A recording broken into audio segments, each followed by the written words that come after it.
بارشوں اور سیلاب سے متاثرہ افراد کی امداد و بحالی ہماری مشترکہ ذمہ داری ہے۔ فیلڈ مارشل عاصم منیر کی نگرانی میں افواج پاکستان امدادی کارروائیوں میں بھرپور حصہ لے رہی ہے۔ آفت کی اس گھڑی میں وفاقی حکومت نے صوبائی حکومت کے ساتھ مل کر کام کیا۔ وزیر اعظم شہباز شریف نے کابینہ اجلاس میں گفتگو کرتے ہوئے کہا، بنیر کے دورے کے موقع پر سپہ سالار خود بھی موجود تھے۔ افواج پاکستان نے مشکل ترین علاقوں میں پہنچ کر لوگوں کو نکالا۔ کور کمانڈر پشاور نے نقصانات اور امدادی سرگرمیوں کے بارے میں بریفنگ دی۔ بارشوں کے دوران جاں بحق ہونے والے افراد کے لواحقین کو معاوضے کی ادائیگی کی جا رہی ہے۔ فلیش فلڈنگ سے بہت جانی و مالی نقصان ہوا، اب غلطی کی کوئی گنجائش نہیں۔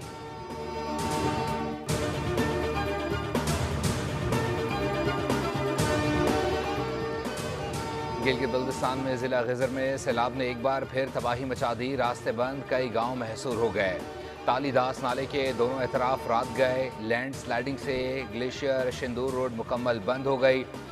سیلاب میں پھنسے افراد کی مدد کے لیے پاک فوج کا ہیلی کاپٹر غزر پہنچ گیا، جس سے متعدد افراد کو محفوظ مقامات پر منتقل کر دیا۔ ترجمان گلگت بلتستان حکومت فیض اللہ فراق نے بتایا کہ غزر میں صبح 4 بجے گلیشیئر پھٹنے سے سیلاب آیا۔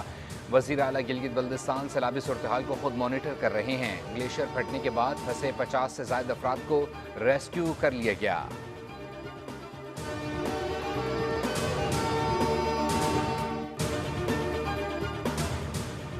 خیبر پختونخوا میں پاک فوج کا flood relief operation. Buner, Swat, Shangla اور سوابی میں فلڈ ریلیف آپریشن جاری۔ بنیر میں قادر نگر سے بھٹائی دارہ جانے والی سڑک کھول دی گئی۔ پاک فوج کی ریسکیو ٹیم مقامی انتظامیہ کی مدد میں سرگرم ہے۔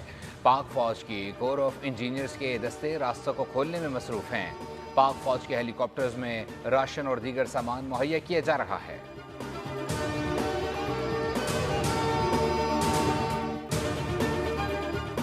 فیلڈ مارشل سید عاصم منیر سے چینی وزیر خارجہ کی ملاقات۔ علاقائی سلامتی، انسداد و دہشت گردی اور باہمی دلچسپی کے امور پر تبادلہ خیال کیا گیا۔ ملاقات میں خطے میں امن و استحکام اور خوشحالی کو فروغ دینے، پاک چین اسٹریٹجک شراکت داری کو فروغ دینے کا پختہ عزم۔ فیلڈ مارشل نے چین کی جانب سے پاکستان کی مسلسل حمایت پر شکریہ ادا کیا۔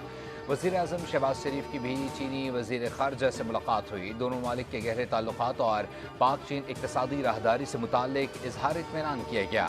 وزیر اعظم نے کہا، صنعتی ترقی، کانوں اور معدنیات سمیت دیگر اہم شعبوں میں دو طرفہ تعاون کو مزید بڑھانے کے خواہشمند ہیں۔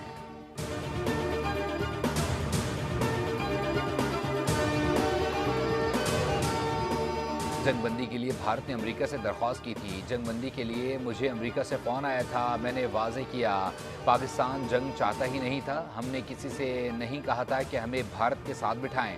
نائب وزیر اعظم اسحاق ڈار نے واضح کیا کہ بھارت کے ساتھ کسی ایک نکاتی ایجنڈے پر بات نہیں ہوگی۔ مسئلہ کشمیر سمیت تمام تسویہ طلب امور پر بات ہوگی۔ امریکہ کے وزیر خارجہ کا دورہ پاکستان ابھی شیڈیول نہیں ہے۔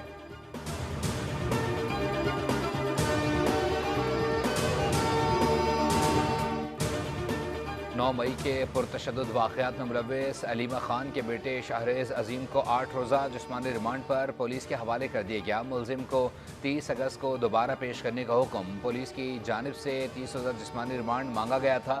علیمہ خان کے دوسرے بیٹے شیر شاہ خان کو بھی گرفتار کر لیا گیا ہے۔ خاندانی ذرائع کے مطابق شیر شاہ خان کو رہائش گاہ کے قریب سے گرفتار کیا گیا۔ ڈی آئی جی انویسٹیگیشن نے واضح کیا کہ ریاست مخالف سرگرمیوں میں ملوث افراد کسی رعایت کے مستحق نہیں۔ قانون سب کے لیے برابر ہے اور ایسے عناصر کے خلاف سخت کارروائی کی جا رہی ہے۔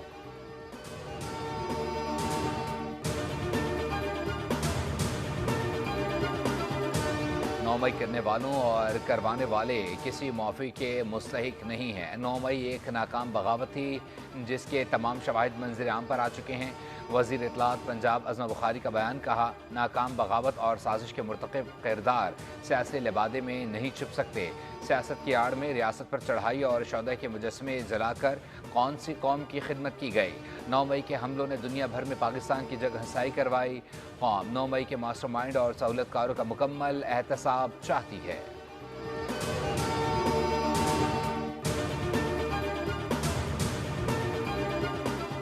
امیگریشن میں آسانی اور انسانی اسمگلنگ کے خاتمے کا مشن۔ ایف آئی اے کی اے آئی بیسڈ ایپ تیار کرا لی گئی۔ آغاز اسلام آباد ایئرپورٹ سے ہوگا۔ وزیر داخلہ محسن نقوی کا ایف آئی اے ہیڈ کوارٹر اسلام آباد کا دورہ۔ اعلیٰ سطح کے اجلاس کی صدارت کی۔ محسن نقوی نے اے آئی بیسڈ ایپ کو سراہتے ہوئے اسے وقت کی اہم ضرورت قرار دیا۔ کہا انسانی اسمگلنگ کی روک تھام کے ساتھ مسافروں کو قطاروں سے نجات ملے گی۔ محسن نقوی کی ہیڈ کوارٹر بلڈنگ کی فوری طور پر اپ گریڈیشن کی ہدایت۔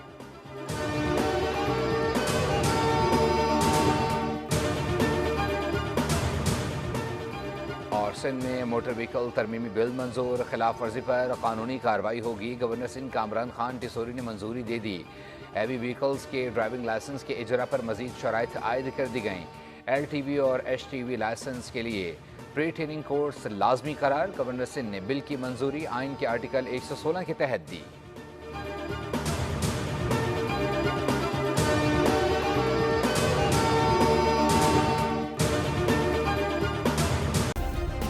سبسکرائب کریں اور بیل دبائیں تاکہ کوئی خبر رہ نہ جائے۔